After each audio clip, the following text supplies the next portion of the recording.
हमारी बात नहीं मानी जाएगी तो हम लोग गृह युद्ध करने के लिए पूरे देश में हमारे समाज के लोग हर संभव तैयार है। और आरक्षण से छेड़छाड़ हुआ तो बांग्लादेश में जैसे हुआ है वैसे भारत में भी जल्दी बहुत होने वाला है। जी, भारत बंद का ऐलान हुआ और यही वजह है कि दलित, महादलित, अति पिछड़े, आदिवासी और तमाम जो संविधान की रक्षा करने वाले हैं उनमें उबाल आ गया है।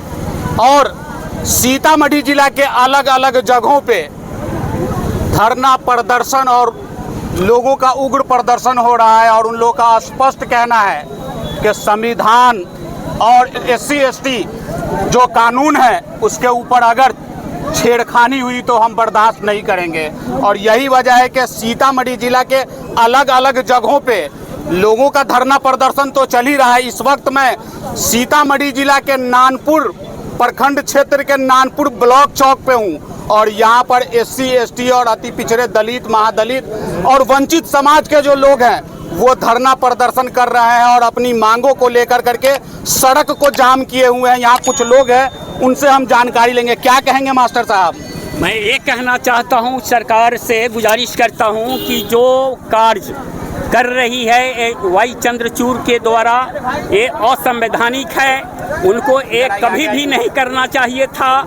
ये ब्राह्मणवादी सोच के लोग हैं। हम लोगों को संविधान से वंचित करना चाहता है, हमारे अपने अधिकार से वंचित करना चाहता है, इसलिए हम लोग प्रतिवाद कर रहे हैं। और क्या करेंगे, इससे अधिक लड़ाई लड़ने के लिए हम लोग तैयारी कर रहे हैं। संविधान में ऐसा लिखा हुआ है कि एक पीढ़ी के बाद दूसरे पीढ़ी को नहीं नौकरी मिलेगी।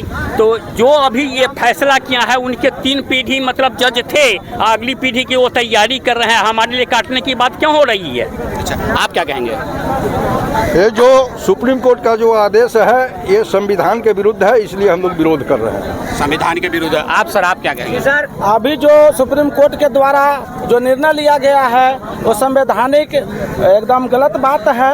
अगर हम लोगों को इस संविधान में जो बाबा साहब के द्वारा मौलिक अधिकार दिया गया है उसका सर्वोच्च न्यायालय द्वारा हनन किया जा रहा है, इसलिए हम लोग आज सड़क पर उतरे हैं और बंद कर रहे हैं। अगर ऐसी बात है तो SC/ST को वर्गीकरण क्यों?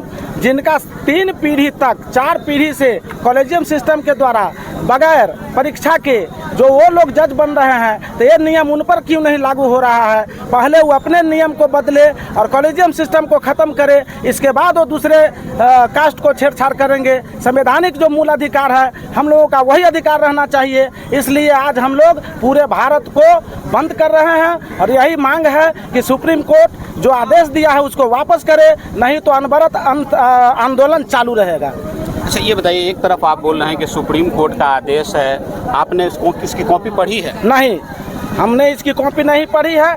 तथागत यूट्यूब और इसके चैनल से पता चला है कि सुप्रीम कोर्ट के द्वारा हमारे SC/ST समाज को जो मौलिक अधिकार मिला है उनको वर्गीकरण कर करके हमारे SC/ST समाज को आपस में तोड़ना चाह रहे हैं, इसलिए हम इनका विरोध करते हैं। संविधान में जो लिखी गई बात है, जो बाबा साहब डॉक्टर भीमराव अम्बेडकर ने दिया, हम उसका मान सम्मान करते हैं और वही लागू रहना चाहिए। जी सर, तो जो संविधान बाबा साहेब भीमराव अम्बेडकर ने हमें दिया है वही संविधान लागू रहना चाहिए। बाकी जो भी संविधान में छेड़छाड़ हुआ है उसको हम कभी बर्दाश्त नहीं करेंगे। और भी कुछ लोग हैं, उन लोगों से भी जानकारी लेंगे। आप युवा हैं, क्या समझें इस कानून के बारे में? सर देखिए, ये गूंगा बहरा सरकार है, हमारे संविधान के साथ और हमारे आरक्षण के साथ छेड़छाड़ करेगा तो हम लोग दलित समाज बर्दाश्त नहीं करेंगे। और ये दिन पर दिन कानून अंधा है, दिन पर दिन बहन बेटियों के साथ लेप बलात्कार हो रहा है। कलकत्ता वाला लेप बलात्कार को सब पूरा मीडिया कवर कर रहा है। मुजफ्फरपुर में दलित बेटे के साथ हत्या हुआ है, उसके कोई लेप नहीं हुआ है, उसके आवाज कोई नहीं उठा रहा है, कोई नेता कोई नहीं उठा रहा है। उस पे कानून बननी चाहिए जो जी, इस कानून का बहुत करे, सरकार अपना हाथी से पालन करे।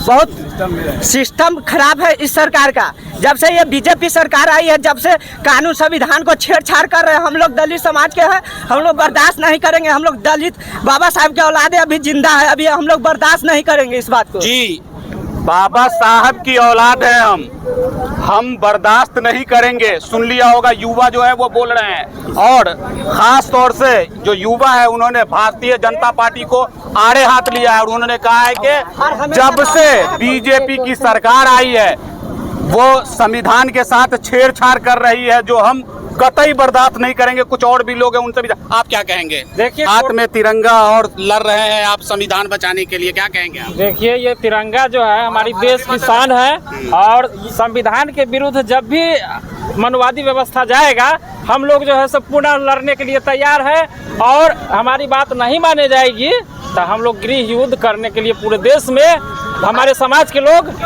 हर संभव तैयार है। और आरक्षण से छेड़छाड़ हुआ तो बांग्लादेश में जैसे हुआ है वैसे भारत में भी जल्दी बहुत होने वाला है जी। बांग्लादेश सुन लिया बनने में धमकी टाइम आपने, नहीं लगेगा इस बात पे। बांग्लादेश का उदाहरण दे रहे हैं ये कि बांग्लादेश में जैसे हुआ है हम यहाँ करने को तैयार हैं। हालांकि इनका जो बोल है वो विवादित बोल है, इस बोल को नहीं बोलना चाहिए था, लेकिन जो संविधान के साथ छेड़छाड़ हुआ है इसको लेकर करके लगातार जो दलित, महादलित, अति पिछड़े, आदिवासी और तमाम हर वर्ग के लोग हैं जो संविधान से मोहब्बत रखते हैं, संविधान को अपनाना चाहते हैं, वो इसका विरोध कर रहे हैं। इस वक्त मैं फिर से अपने दर्शकों को जानकारी के लिए बता दूं कि सीतामढ़ी जिला के नानपुर ब्लॉक चौक पे हूं मैं, और इसके बाद फिर से दोबारा मैं आऊंगा जो पुपड़ी के अंदर भी कर्पूरी चौक पे जो दलित, महादलित के लोग हैं या अति पिछड़े के लोग हैं वो लोग धरना प्रदर्शन कर रहे हैं। तो अभी तक आपने हमारे चैनल को सब्सक्राइब नहीं किया है तो सब्सक्राइब कर लीजिए। अगर आप हमें फेसबुक पर देख रहे हैं तो फॉलो करना बिल्कुल ना भूले, ताकि बिहार की तमाम छोटी बड़ी खबर। जय हिंद, जय भारत।